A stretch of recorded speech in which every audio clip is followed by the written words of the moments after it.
Hey friends, and I am banging out a couple of videos today. So this is another box from the massive haul. This is a double box, so it's twice as much stuff packed in here, as tight as can be.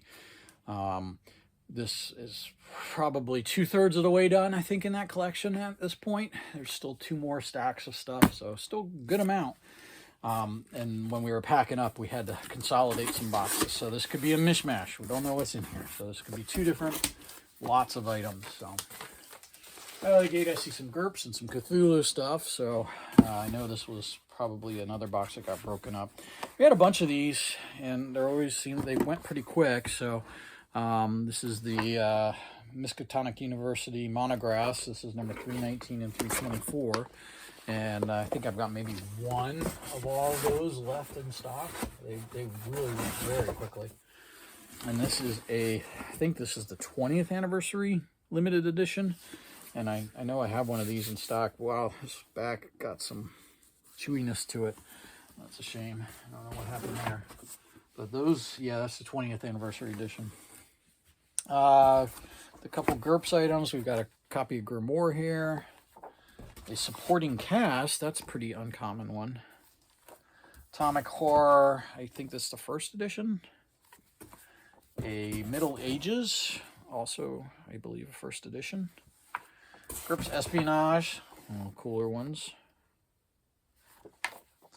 Iron Cross for their World War II line. This is a copy of Agent X, which was, small press type thing. So I'll set that right there for now. Cthulhu again. We got Green and Pleasant Land. This was a GW, Games Workshop production. I don't know if this was one that had handouts or not, but it's that oversized, so that doesn't really fit in my box that I've got here. So I'm just going to set it up there for now. Unseen Masters. This is for, I think, 5th edition. And we have another copy, another Black Seal. This was a magazine that we've gotten one other issue of before. Again, doesn't fit really easily. A copy of Cthulhu Now. I used to have a bunch of those. I don't know that I have any left now.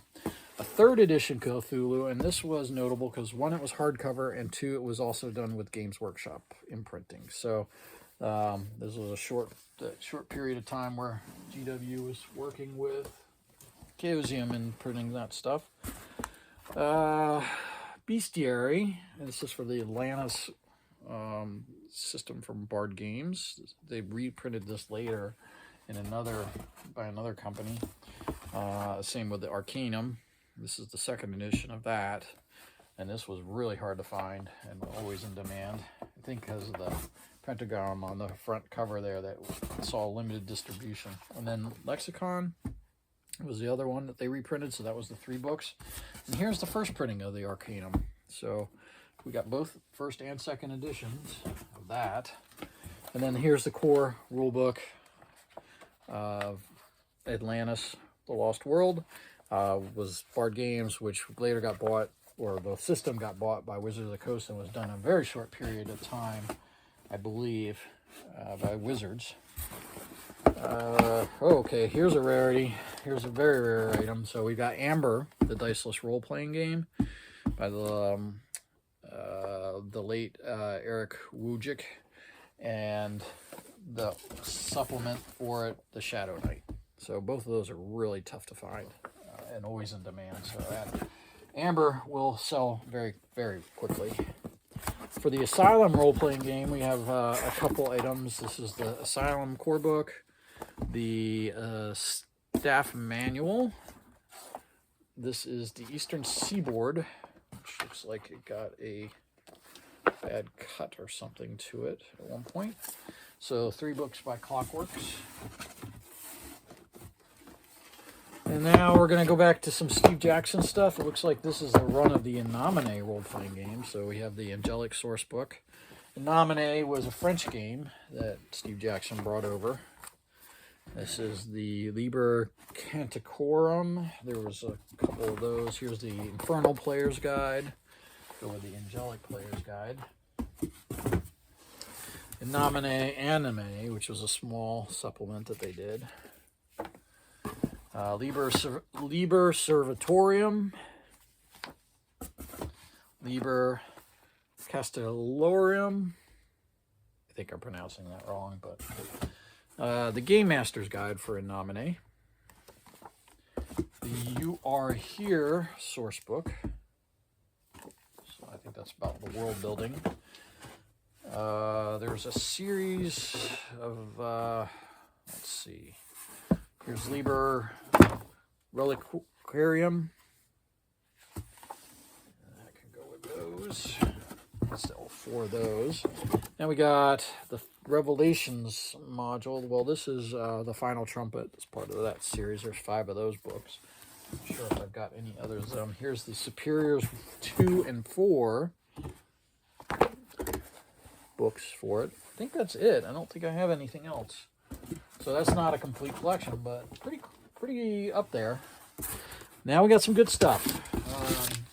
I don't remember this being in there, but it's clearly sitting here. So what we have here is the Warhammer Fantasy Role play that Green Ronin, Black Industries, it was Sabretooth Games. There was a couple people that were involved in this.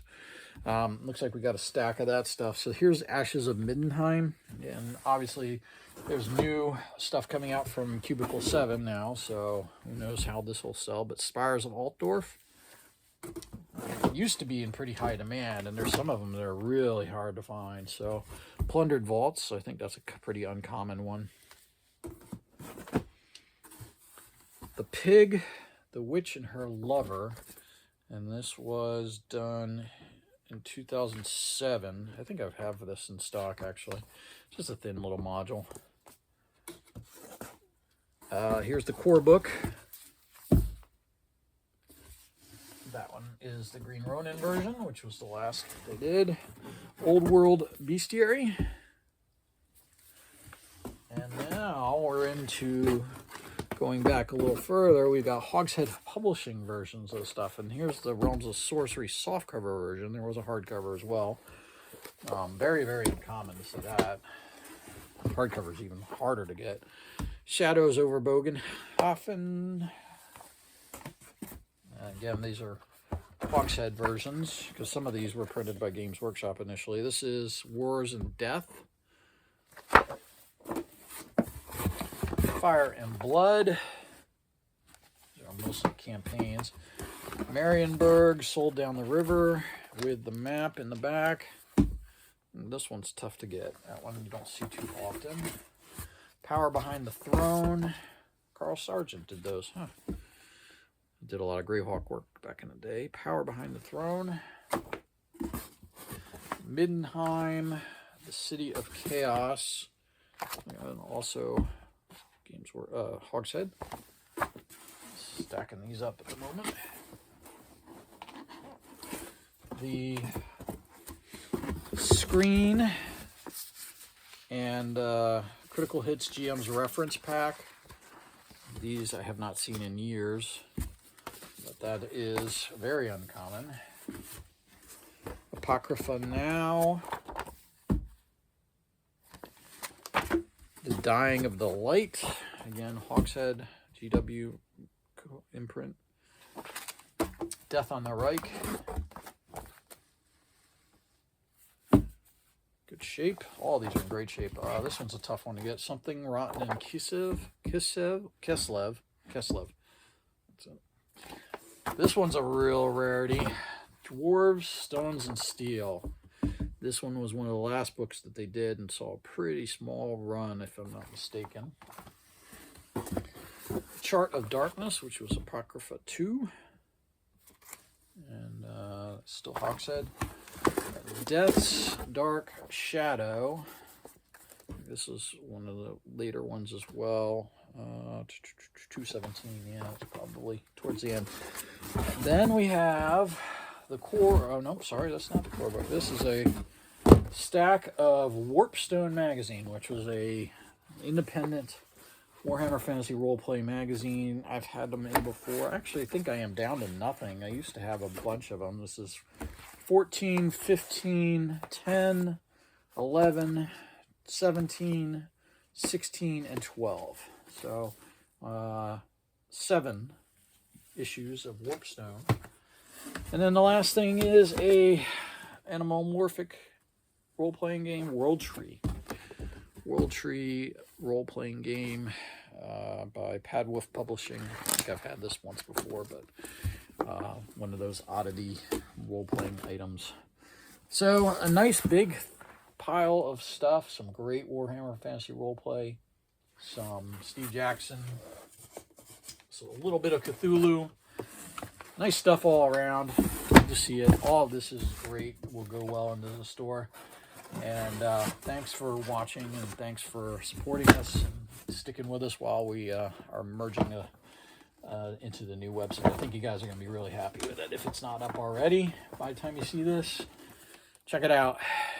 It's definitely been a little bit of a journey to get it done. So we will see you on the next one, and hopefully we will get moving into some real good stuff with some future unpackings. Take care. Bye-bye.